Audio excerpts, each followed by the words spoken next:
Assalamualaikum warahmatullahi wabarakatuh. Pada video ini saya akan menjelaskan materi bab 2 tentang bentuk dan kedaulatan negara. Materi ini merupakan rangkuman dari mata pelajaran Pendidikan Pancasila kelas 8 untuk SMP atau MTS dengan menggunakan kurikulum Merdeka. Pada materi bentuk dan kedaulatan negara ini yang akan kita pelajari yaitu A. Indonesia sebagai negara kesatuan, B. Indonesia sebagai negara republik, C. Indonesia sebagai negara hukum, dan D. Indonesia sebagai negara yang berkedaulatan rakyat. Sekarang kita pelajari satu persatu bagian A. Indonesia sebagai negara kesatuan. Peristiwa Sumpah Pemuda mencerminkan adanya keinginan untuk membentuk negara kesatuan, sebuah komitmen kebangsaan untuk bertanah air yang satu, berbangsa yang satu, dan menjunjung bahasa persatuan yaitu bahasa Indonesia. Pada akhirnya, para tokoh bangsa bersepakat memilih bentuk negara kesatuan. Namun, dalam perjalanannya, bentuk negara Indonesia pernah berubah menjadi negara serikat atau federal sebagai konsekuensi dari Konferensi Meja Bundar atau KMB. Pada perjalanannya, karena dinilai berpotensi terjadinya disintegrasi bangsa atau perpecahan, maka RIS, Republik Indonesia Serikat, dibubarkan pada tanggal 15 Agustus tahun 1950. Nah, pada saat itu, Indonesia kembali menjadi negara kesatuan hingga saat ini. Negara kesatuan dinilai sebagai bentuk negara yang paling tepat bagi bangsa Indonesia. Hal ini merupakan kesepakatan final. Bentuk negara kesatuan ini ditegaskan dan tertuang dalam pasal 1 ayat 1 Undang-Undang Dasar Negara Republik Indonesia tahun 1945 yang berbunyi, negara Indonesia adalah negara kesatuan yang berbentuk republik. Jadi singkatnya itu, Indonesia awal merdeka adalah negara kesatuan, kemudian pernah menjadi negara federal atau negara serikat dengan terbentuknya RIS karena hasil dari konsekuensi KMB, Konferensi Meja Bundar. Kemudian pada tanggal 15 Agustus tahun 1950, Indonesia kembali menjadi negara kesatuan hingga saat ini. Nah, bentuk negara kesatuan ini ditegaskan di dalam pasal 1 ayat 1 Undang-Undang Dasar Negara Republik Indonesia tahun 1945. Seperti itu ya.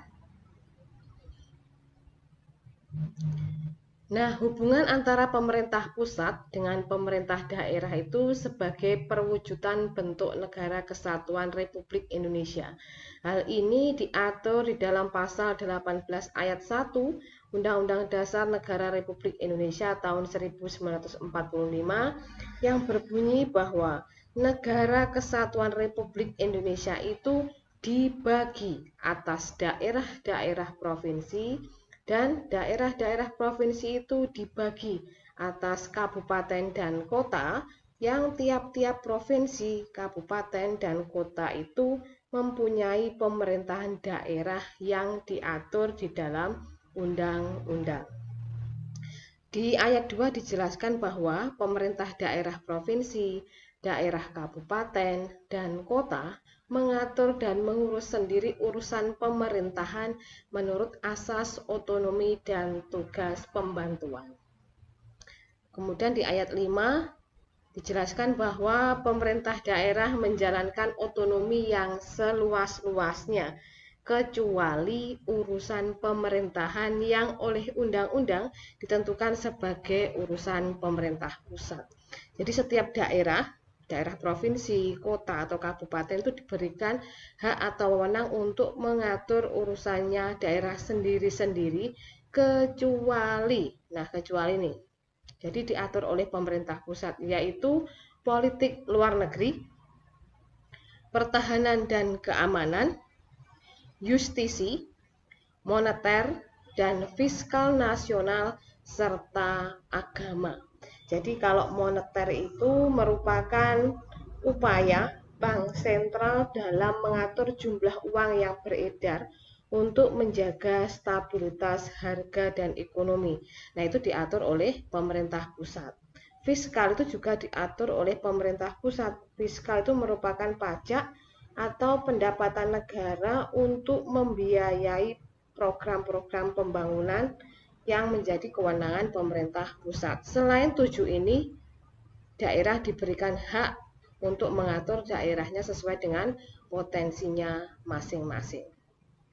Pada akhirnya, praktek pelaksanaan negara kesatuan dengan sistem desentralisasi ini guna mewujudkan tujuan bernegara.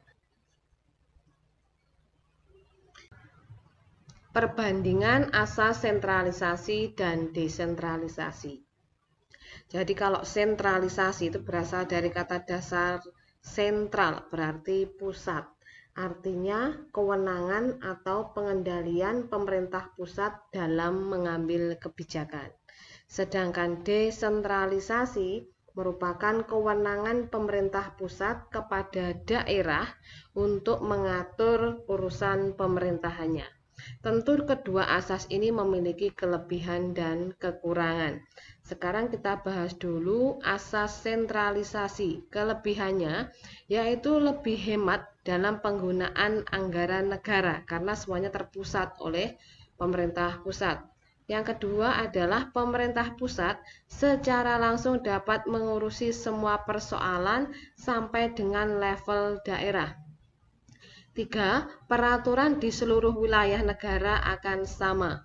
Yang keempat, terjadinya keseragaman dalam penyelenggaraan manajemen pemerintahan. Kekurangannya yaitu lamanya dalam pengambilan keputusan di level daerah karena dilakukan oleh pemerintah pusat. Yang kedua, berpotensi melahirkan pemerintahan yang otoriter. Yang ketiga, yaitu potensi daerah dalam melakukan inovasi sangat terbatas. Yang keempat, kekayaan daerah berpotensi tidak dapat dinikmati oleh daerah yang bersangkutan. Sedangkan asas desentralisasi, kelebihannya yaitu potensi dan sumber daya daerah itu dapat berkembang dengan maksimal karena dikembangkan oleh pemerintah daerah tersebut. Yang kedua, partisipasi dan tanggung jawab rakyat terhadap daerahnya akan meningkat. Yang ketiga, peraturan yang berlaku dapat disesuaikan dengan karakteristik atau ciri khas dan kearifan lokal daerah. Yang keempat, pemerintah daerah bisa lebih mandiri dalam pengambilan keputusan terkait daerahnya. Yang kelima, pembangunan dapat disesuaikan dengan kondisi daerah. Yang keenam, pemerintahan lebih demokratis. Kekurangannya, 1. Pembangunan daerah berpotensi tidak merata. Jadi antara daerah yang satu dengan daerah yang lain itu tidak sama. Daerah yang memiliki pendapatan asli daerah tinggi akan lebih cepat pembangunannya. Begitu juga dengan sebaliknya. Daerah yang memiliki pendapatan asli daerah atau PAD rendah akan lebih lambat dalam pembangunannya. Yang kedua, membutuhkan biaya besar dalam proses pemilihan kepala daerah. Yang ketiga, berpotensi memunculkan sifat kedaerahan. Yang keempat, bila pengawasan dan koordinasi pemerintah pusat ke daerah, itu bisa berpotensi daerah yang kaya akan melepaskan diri dari NKRI. Seperti itu ya. Lanjut, materi bagian B yaitu Indonesia sebagai negara republik. Sebelum terbentuknya negara Republik Indonesia, Nusantara ini berupa kerajaan-kerajaan. Kerajaan tersebut mengambil bentuk pemerintahan monarki. Pergantian kepemimpinannya dilakukan secara turun-temurun. Dari sekian anak raja atau sultan itu dipilih yang terbaik untuk menggantikan raja atau sultan ketika sudah meninggal dunia. Setelah Indonesia merdeka, para pendiri bangsa itu bermusyawarah untuk menentukan bentuk pemerintahan negara Indonesia itu seperti apa. Setelah disepakati bentuk negara kesatuan, lalu disepakati pula bentuk pemerintahan, yaitu republik, yang artinya pergantian kepemimpinan tidak berdasarkan turun-temurun, melainkan melalui pemilihan umum. Negara Indonesia dengan bentuk pemerintahan republik memberikan kesempatan kepada putra-putri terbaik bangsa untuk menjadi pemimpin di negeri ini, baik untuk pemimpin daerah atau pemimpin nasional. Perbandingan bentuk negara dan bentuk pemerintahan. Bentuk negara merupakan susunan atau organisasi secara keseluruhan mengenai struktur negara yang meliputi segenap unsur negara, yaitu daerah dan penduduk. Dibedakan menjadi dua bentuk negara itu. Yang pertama adalah negara kesatuan, yaitu negara yang bersusun tunggal atau satu. Yang kedua adalah federasi, yaitu negara yang bersusun jamak atau negara-negara bagian. Sedangkan bentuk pemerintahan merupakan susunan yang menerangkan struktur organisasi dan fungsi pemerintahannya saja, pemimpin, dengan tidak menyinggung struktur daerah maupun penduduk. Nah, bentuk pemerintahan itu dibedakan menjadi dua. Yang pertama adalah monarki, yaitu suksesi atau pergantian kepemimpinan pemerintahan diwariskan secara turun-temurun.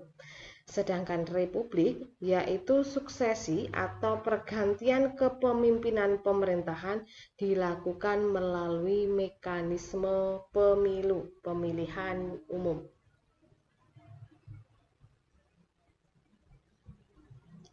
C. Indonesia sebagai negara hukum. Nah, Indonesia merupakan negara hukum. Ini ditegaskan dalam perubahan keempat, pasal 1 ayat 3 Undang-Undang Dasar Negara Republik Indonesia tahun 1945 yang berbunyi, Indonesia adalah negara hukum. Ciri-ciri negara hukum itu ada 3. Yang pertama adanya supremasi hukum atau penegakan hukum. Jadi ketika ada permasalahan yang terjadi dalam kehidupan bernegara itu diselesaikan melalui jalur hukum. Yang kedua, persamaan di dalam hukum. Artinya bahwa setiap warga negara itu memiliki kedudukan yang sama di dalam hukum. Tidak ada perbedaan penerapan hukum antara pejabat dengan rakyat. Yang ketiga adanya asas legalitas hukum, yaitu semua kebijakan dan tindakan pemerintah itu harus didasarkan pada peraturan perundang-undangan yang sah dan tertulis. Materi D, Indonesia sebagai negara yang berkedaulatan rakyat.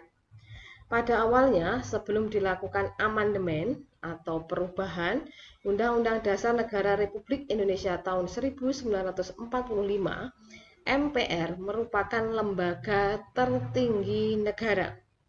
MPR sebagai perwakilan rakyat berhak dan bertugas untuk memilih dan mengangkat presiden dan wakil presiden Republik Indonesia. Itu sebelum diamandemen. Kemudian pada pasal 1 ayat 2 Undang-Undang Dasar Negara Republik Indonesia tahun 1945 sebelum diamandemen bahwa kedaulatan atau kekuasaan adalah di tangan rakyat dan dilakukan sepenuhnya oleh MPR, Majelis Permusyawaratan Rakyat. Namun kemudian dengan adanya amandemen Undang-Undang Dasar NRI tahun 1945 di tahun 1999 sampai dengan tahun 2002, maka ketentuan pada pasal 1 ayat 2 berubah menjadi kedaulatan adalah di tangan rakyat dan dilaksanakan menurut Undang-Undang Dasar. Sehingga kekuasaan tertinggi itu tidak lagi di tangan MPR tetapi di tangan rakyat Indonesia. Nah, Indonesia itu merupakan negara yang berkedaulatan rakyat sekaligus berkedaulatan hukum. Artinya, kedaulatan atau kekuasaan rakyat itu tidak dilaksanakan sebebas-bebasnya, namun dibatasi oleh hukum yang berlaku di Indonesia, yaitu dilaksanakan berdasarkan Undang-Undang Dasar. Kesimpulannya, yang pertama adalah bentuk negara Indonesia merupakan negara kesatuan dengan sistem desentralisasi. Artinya seluruh wilayah Indonesia merupakan satu kesatuan. Terdapat pendelegasian kewenangan dari pemerintah pusat kepada pemerintah daerah yang diatur melalui undang-undang. Yang kedua, bentuk pemerintahan Indonesia merupakan republik. Artinya suksesi atau pergantian kepemimpinan dilakukan melalui mekanisme pemilu. Yang ketiga, Indonesia merupakan negara hukum. Artinya, hukumlah yang menjadi panglima dalam memutuskan dinamika kehidupan kenegaraan. Semua permasalahan yang terjadi dalam kehidupan bernegara diselesaikan dengan hukum. Yang keempat, Indonesia merupakan negara yang berkedaulatan rakyat yang berdasarkan Pancasila.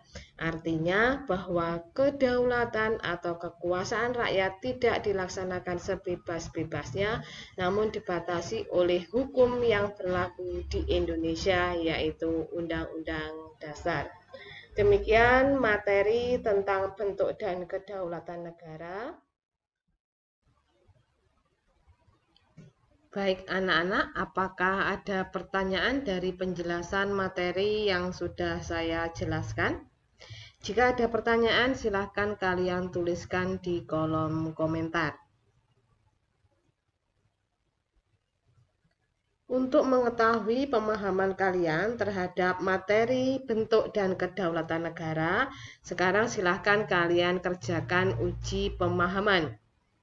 Soal nomor 1. Apa perbedaan antara bentuk negara kesatuan dan federasi? 2. Bentuk negara Indonesia adalah negara kesatuan. Hal ini tertulis dalam Undang-Undang Dasar Negara Republik Indonesia tahun 1945 pada pasal berapa dan bunyinya bagaimana? Nomor 3. Apa kelebihan dan kekurangan asas sentralisasi dan desentralisasi? Kalian bisa menyebutkan masing-masing 3. 4. Jelaskan tentang kedaulatan berada di tangan rakyat. Nomor 5. Mengapa negara Indonesia menganut kedaulatan hukum? Baik, terima kasih sudah menyimak video ini. Semoga bermanfaat. Wassalamualaikum warahmatullahi wabarakatuh.